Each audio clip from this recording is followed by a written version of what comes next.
Multiplication. तो multiplication हम English में लिखते हैं मल्टीप्लिकेशन। मल्टीप्लिकेशन का मतलब होता है गुना।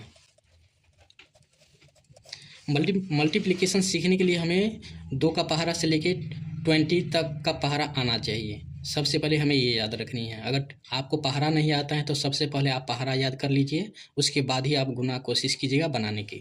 तो मैं कोशिश करता हूँ कि आप लोग को पहाड़ा पूरा आता होगा। मैं दिखा रहा हूँ कैसे गुना बन रहा है। तो देखिए यहाँ 8 लिख दिए, यहाँ 2 लिख दिए। तो हम 8 का टेबल भी पढ़ सकते हैं, 2 का भी। इंग्लिश में कहते हैं टेबल, हिंदी में कहते हैं पहाड़ा।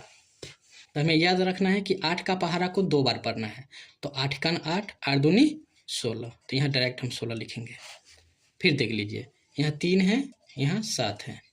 अब 3 का पहाड़ा को हम 7 बार पढ़ेंगे। तो 3 सत्ते 21, या 7 के पहाड़ा को 3 बार पढ़ेंगे। 7 तिया 21।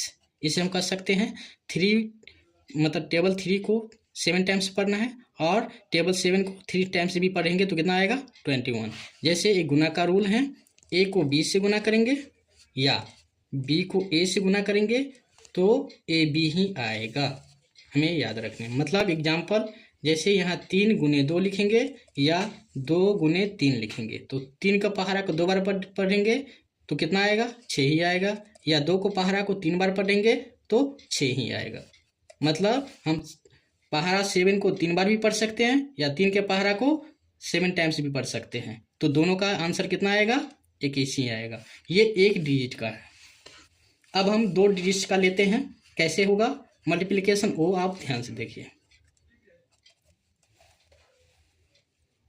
तो यहाँ देख सकते हैं, यहाँ 4 है, यहाँ 2 है, यहाँ 2 है, यहाँ 8 है। तो हमें याद रखना है सबसे पहले 4 का पहाड़ा को 2 बार पढ़ेंगे, फिर 4 के पहाड़ा को 8 बार पढ़ेंगे। तो 4 के पहाड़ा को 2 बार पढ़ेंगे तो कितना होगा 8। यहाँ कुछ हासिल नहीं आया, मतलब कैरी नहीं हुआ, इसीलिए हम 8 का 8 ही लिखे। फिर 4 के पहाड़ा को 8 बार पढ़ेंगे तो कितना हो जाएगा 4 8 32। हमें 2 डिजिट का गुना जब भी करेंगे तो याद रखना है कि 1 अंक छोड़ना है। तो मैं 1 अंक छोड़ दिया हूँ। यहाँ फिर 2 का काम करेंगे, 2 को ऊपर वाला से सबसे मल्टीप्लिकेशन करेंगे। मतलब 2 को 2 बार पढ़ेंगे तो कितना हो जाएगा 4।